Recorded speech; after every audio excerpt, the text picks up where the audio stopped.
মিছিল টিছিল হলে একটু চাপ হয়। যখন আমাদের চাপ থাকে অফিস টাইম, আপনারা জানেন ট্রাফিকের দুইটা টাইম খুব, সকালে অফিস গোয়িং যে সমস্ত যাত্রীরা যায় ওই সময় একটু চাপ থাকে, আবার বিকালে 4টা থেকে আমাদের একটা চাপ শুরু হয় গাড়ির, যখন অফিস থেকে ফেরত আসে। এই সময়টা ছাড়া বাকি টাইমটাই আমাদের সার্জেন্টরা বিভিন্ন চেকিং এ যায়। কোনো গাড়ির কাগজপত্র ঠিক না থাকলে, সিগন্যাল ভায়োলেশন এই ধরনের বা অন্য কোনো অপরাধের সাথে জড়িত থাকলে এগুলি কাজ করে। তো এখানে কাজ করতে গিয়ে আমার যে অভিজ্ঞতা, তো এখানে চ্যালেঞ্জিং হলো, আপনি জানেন এখানে দুইটা প্রজেক্ট চলতেছে। একটা হলো এমআরটির একটা পাতাল রেলের, আর একটা ওয়াসা কর্তৃক রাস্তা কেটে ফেলেছে। আমাদের প্রায় 6-5 মিটার রাস্তা বন্ধ করা আছে, দুই পাশে দুইটা লেন। তো যার কারণে একটু চাপ থাকে। এর চেয়ে বড় সমস্যা যেটা, যত্রতত্র যাত্রী পারাপার হয়, লোকজন হাত তুলেই পার হওয়া শুরু করে দেয়। আমাদের লোক, পর্যাপ্ত লোক ওখানে দিয়ে রাখি, 2 কনস্টেবল থাকে আমাদের, তাদেরকেও তো আটকা করে না, তাদের হাত দিয়ে ধরে আছে যে যাবেন না, অথচ তারা হাত তুলে হাঁটা শুরু করলো।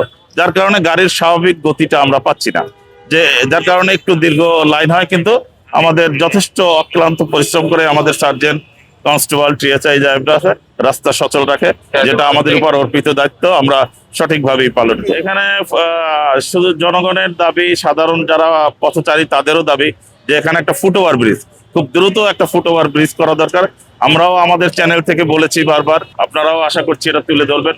জনগণেরও এটা দাবি, জনগণ হয়তো আপনাদের পর্যন্ত পৌঁছাতে পারে না, আমাদেরকে বলে, আমরা এটা আমাদের উপরে সিনিয়র স্যারদেরও জানাচ্ছি, এবং আমরা এটা সংশ্লিষ্ট যে কর্তৃপক্ষ আছে তাদেরকেও আমরা জানিয়েছি মৌখিকভাবে এবং লিখিতভাবেও জানানোর চেষ্টা করছি। এমনি তো রাস্তায় বাড্ডার এই যে রাস্তাটা, এটা সব ধরনের ভেহিকেল চলে।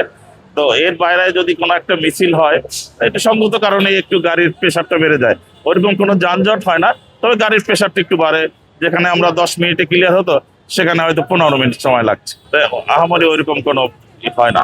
মিছিল টিছিল হলে একটু চাপ হয়। এটার জন্য আমরা জানেন আমাদের বেশ কয়েকটা বাস বে করা হয়েছে এবং বাস স্টপেজ করা হয়েছে, নির্দিষ্ট মার্কিং করা আছে। বাসগুলি ওখানে দাঁড়ানোর জন্য আমরা বারবার চাপ দিচ্ছি, বাসও দাঁড়াচ্ছে। কিছু কিছু বাস আবার লোকজন, বাসের বাইরের যাত্রীকে আমরা সম্ভব যে এখানে দাঁড়ান, এখান থেকে উঠবে, কিন্তু আমাদের দেশে জানেন তো যে ভিতরে যে যাত্রীগুলি থাকে এইগুলি হাত তুলে ড্রাইভারকে প্রেশার করে এখানেই নামাই দাও, এই ধরনের কথাবার্তা হয়, যার কারণে অনেক সময় হয়।